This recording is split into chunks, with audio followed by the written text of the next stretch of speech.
Middle east में इस वक्त जंग के बादल मंडला रहे हैं। इस्माइल हानिया की असैसिनेशन के बाद ईरान पर शदीद दबाव है कि वो रिस्पॉन्ड करे इजराइल को।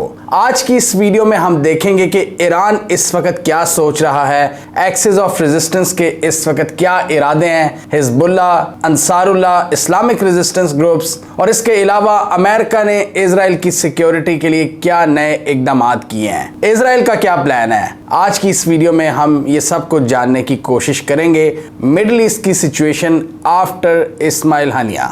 ईरान में इस वक्त एक डिस्कोर्स चल रहा है कि हमें जल्द अज जल्द इजराइल को रिस्पॉन्ड करना चाहिए, नहीं तो एक प्रेसिडेंट सेट हो जाएगा कि वो किसी भी वक्त आकर ईरान में घुसकर स्ट्राइक कर सकता है। अभी तो न्यूयॉर्क टाइम्स की स्टोरी के मुताबिक जो धमाका खेज मवाद था वो इस्माइल हानिया के कमरे के अंदर नस्ब किया गया था 2 माह पहले। जबकि इस हवाले से कुछ कॉन्फ्लिक्टिंग रिपोर्ट्स भी हैं कि हमला ये प्रोजेक्टाइल ही था, यानी एक मिसाइल गिरा था उस बिल्डिंग के ऊपर। तो ईरान के इस वक्त हलकों में ये बातचीत चल रही है कि डी एस्केलेट करने के लिए हमें रिस्पॉन्स करना होगा, नहीं तो वो किसी भी वक्त आकर किसी को भी एलिमिनेट कर सकते हैं। इसके अलावा हम बात करें यमन में अंसारुल्लाह की, तो उन्होंने भी लोगों का खून गरमाना शुरू कर दिया है और वो लोगों से कह रहे हैं कि ज़्यादा से ज़्यादा तादाद में आप घरों से निकलें और इस हवाले से प्रोटेस्ट में हमारे साथ हिस्सा लें। और इसके अलावा बैरूत में हिजबुल्लाह के टॉप लीडर्स को जो टारगेट किया गया है उसके हवाले से हिजबुल्लाह भी एक्टिव हो रही है और वो भी स्ट्रेटजी बना रही है कि किस तरह एक कोऑर्डिनेटेड रिस्पांस दिया जाए इजराइल को। और रिपोर्ट्स आ रही हैं कि ईरान की जो IRGC है, पासदाराने इनकलाब, वो एक्सिस ऑफ रेजिस्टेंस के टॉप लीडर्स से मुलाकातें कर रहे हैं और ये प्लान बना रहे हैं कि किस तरह मिलकर एक अटैक किया जाए, एक ऐसा रिस्पांस दिया जाए जिससे इजराइल के 14 तबक रोशन हो जाएं। और इसमें उन्होंने कई चीज़ों का ख्याल रखना है। इसमें वाइडर जंग से भी बचना है, लिमिटेड लेवल पर इजराइल को हर्ट करना है और अपनी डेटरेंस भी कायम रखनी है। और ये बहुत ज़रूरी है उनकी नज़र में, एक्सपर्ट्स के मुताबिक, कि इजराइल के खिलाफ वो डेटरेंस को रिस्टोर करें, फुल स्केल रीजनल जंग को हवा दिए बगैर। तो अब जब अमेरिकन स्ट्रेटेजिक थिंकर्स ये देख रहे हैं कि ईरान और उसका एक्सिस ऑफ रेजिस्टेंस एक्टिव हो गया है और वो इजराइल पर एक स्ट्राइक कर सकते हैं, जैसा कि ईरान के सुप्रीम लीडर ने भी कहा है कि हमें हर हालत में इसका बदला लेना होगा, तो US एक बार फिर मैदान में आ गया है और उन्होंने अपने दोस्त के दिफा के लिए हर मुमकिन इकदाम शुरू कर दिए हैं। पेंटागन ने अपने जो बहरी बेड़े हैं उनको एक्टिव कर दिया है। जैसा कि हमें पता है कि US सेंट्रल कमांड इस इलाके में होती है अमेरिका की, पेंटागन उसको देखता है, वो अपनी सारी मिलिट्री मनूवरिंग्स और सारा मिलिट्री पोस्चर वो करते हैं हालात वाक़यात के मुताबिक। उन्होंने एक बार फिर अपनी मिलिट्री मनूवरिंग शुरू कर दी है। मजीद मिलिट्री डिफेंस फोर्सेस को डिप्लॉय कर दिया गया है इस रीजन में। पेंटागन ने एक स्टेटमेंट में कहा है कि हमारी इजराइल के साथ डिफेंस पार्टनरशिप आयरन क्लैड है। पेंटागन की इन न्यू डिप्लॉयमेंट्स का पर्पस ये है कि अगर इजराइल पर कोई अटैक होता है तो US फोर्सेस फौरन हरकत में आएं और अपना किरदार अदा करें। इन डिप्लॉयमेंट्स में इन्होंने additional ballistic missile defence capable cruisers और डिस्ट्रॉयर्स को ऐड किया है। इजराइल की बात करें तो बहुत से इलाके इस वक्त हाई अलर्ट पर हैं, बहुत सी एयरलाइंस की परवाजें मअतल हैं, बीचेस पर एक्टिविटी कोई खास नहीं है और इजरायली मिनिस्टर्स इस वक्त सैटेलाइट फोन्स का इस्तेमाल कर रहे हैं इंफॉर्मेशन वॉरफेयर से बचने के लिए कि अगर कोई भी कम्युनिकेशन इंफ्रास्ट्रक्चर पर हमला होता है, अगर इनकी कम्युनिकेशंस तबाह होती हैं तो इनके राब्ते बरकरार रहें सैटेलाइट फोन्स के जरिए।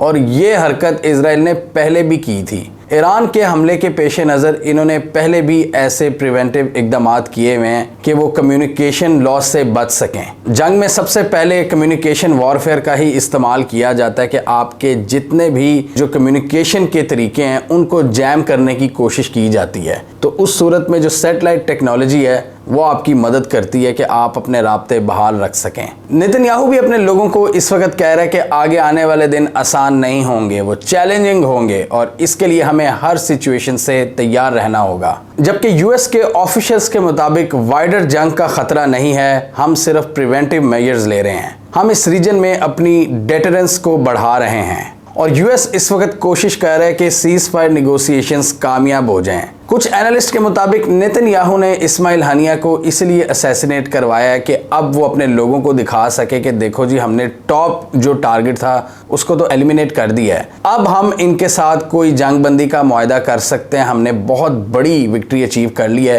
तो अब हम जंगबंदी की तरफ जा सकते हैं। तो ये इस वक्त थॉट्स हैं बेंजामिन नेतन्याहू के। बेंजामिन नेतन्याहू इस ऑपरेशन को एक विक्ट्री इमेज के तौर पर आगे लेकर चलना चाहेगा, लेकिन सवाल ये पैदा होता है कि इस सारी एस्केलेशन के बाद ईरान और एक्सिस ऑफ रेजिस्टेंस इसको कबूल कर लेगा।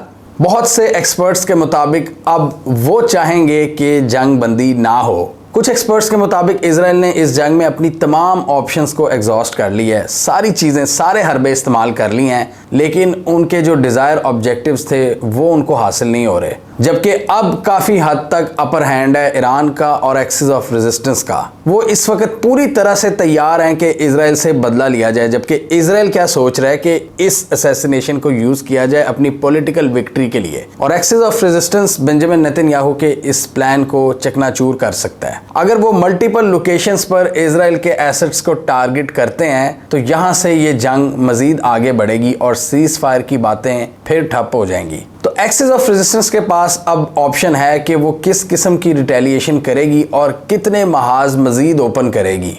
जैसा कि हमने देखा कि पिछले दिनों इजराइल ने सीरिया और लेबनान के अंदर भी स्ट्राइक्स की हैं, तो वहां पर भी एक्सिस ऑफ रेजिस्टेंस मौजूद है, तो वहां से भी इजराइल को हमलों का सामना करना पड़ सकता है। हिजबुल्लाह के पास बड़ी मिकदार में मिसाइल्स हैं जो इनको ईरान प्रोवाइड करता है। हुसीज के पास भी वही टेक्नोलॉजी है ईरान वाली, और हुसीज यमन जैसे बड़े मुल्क के एक टॉप स्टेक होल्डर हैं, तो दुश्मनियां इन्होंने कई जगहों से पाल ली हैं अब, जो इनको रेजिस्टेंस देगी। लेकिन स्टिल एक्सपर्ट्स का मानना है कि हिजबुल्लाह एक वाइडर कॉन्फ्लिक्ट नहीं चाहती, क्योंकि अगर फुल ब्लोन वॉर का आगाज हो जाता है तो इजराइल बहुत ज्यादा बमबारी करेगा लेबनान के ऊपर, इससे आम शहरियों का नुकसान होगा। लेबनान की इकॉनमी तो वैसे ही ख़त्म हो चुकी है, और जब इजराइल को फ्री हैंड मिल जाएगा हिजबुल्लाह के बहाने के वो लेबनान पे चढ़ाई करे, तो वो खुद सोचें कितनी ज़्यादा बमबारी करेगा। तो इसलिए हिजबुल्लाह ये चाहती है कि फुल स्केल जंग ना हो, वो छोटे छोटे हमले करते रहें इजराइल के अंदर। अभी तो वो बॉर्डर एरियाज के करीब हमले करते हैं ना।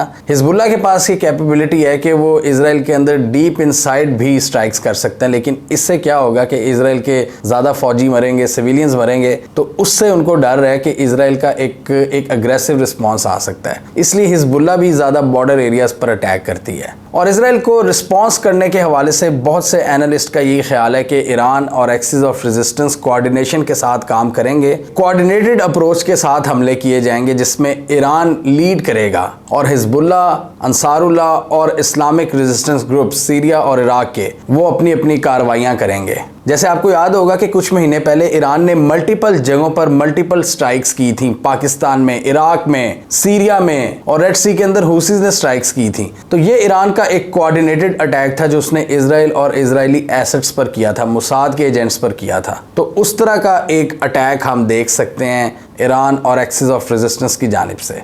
अमेरिका को ईरान पहले ही पैगाम पहुंचा चुका है कि आप इस जंग में इजराइल का साथ मत देना, नहीं तो आपको भी नुकसान पहुंचेगा। और इस्माइल हानिया की असैसिनेशन के हवाले से भी अमेरिका का यही बयान आया था कि हमें इसका मालूम नहीं था। अमेरिका ये पैगाम दे रहा है ईरान को कि देखो भाई, हम किसी ऑफेंसिव मिशन में इजराइल के साथ नहीं हैं, लेकिन उसके दिफा के लिए हम हर वक्त हाजिर होंगे। इसलिए वो अपने एयर डिफेंस सिस्टम और समंदरों में अपने जो डिस्ट्रॉयर्स हैं उनकी तादाद में इजाफा कर रहे हैं। कुछ एक्सपर्ट्स ये भी मानते हैं कि इजराइल चाहता है कि हम ईरान को इतना ज़्यादा प्रोवोक करें कि वो कोई बड़ी स्ट्राइक करे इजराइल के अंदर, जिससे एक जवाब पैदा हो इजराइल के पास और वो वेस्टर्न पावर्स को अपने साथ मिलाए और कहे जी कि ईरान पे हमला कर दो, एक फुल स्केल अटैक ईरान पर। ये हमने पहले भी डिस्कस किया था जब ईरान की एम्बेसी फ्लैट की गई थी इजराइल की जानिब से दमिश्क में, तब भी इनका यही प्लान था कि ईरान को इतना ज़्यादा प्रोवोक किया जाए कि वो जंग के स्टेक्स को बढ़ाए और उल्टा उसको नुकसान हो, पूरी वेस्टर्न पावर्स उस पर चढ़ाई कर दें। तो बहरहाल ऐसा उस वक्त नहीं हुआ, इस वक्त हो सकता है कि नहीं, ये तो वक्त ही बताएगा। बहरहाल जो इस वक्त रिपोर्ट्स हैं वो ये बताती हैं कि ईरान का जो हमला होगा वो कोऑर्डिनेटेड होगा अपने दोस्त ग्रुप्स के साथ, जिसको आप एक्सिस ऑफ रेजिस्टेंस भी कहते हैं। हमें कमेंट सेक्शन में बताइए आपके ख्याल में ईरान का हमला इस बार किस तरह का होगा, कितना कैलकुलेटेड होगा। कैलकुलेटेड तो वो होगा, लेकिन कितना होगा? क्या ईरानी अटैक फुल स्केल वॉर को अवॉइड कर सकता है, या आपके ख्याल में ये एक बड़ी जंग को दावत देगा और इजराइल की चाल कामयाब हो जाएगी? कमेंट कीजिए। इसके अलावा हमारा यूट्यूब चैनल सब्सक्राइब कर लो, साथ ही वो बेल आइकन भी दबा लें ताकि वो स्टोरीज दुनिया भर से, पाकिस्तान से जिनकी मेन स्ट्रीम मीडिया पर प्रॉपर कवरेज नहीं होती, हमारे प्लेटफॉर्म के थ्रू आप तक टाइम पर पहुंच जाएं।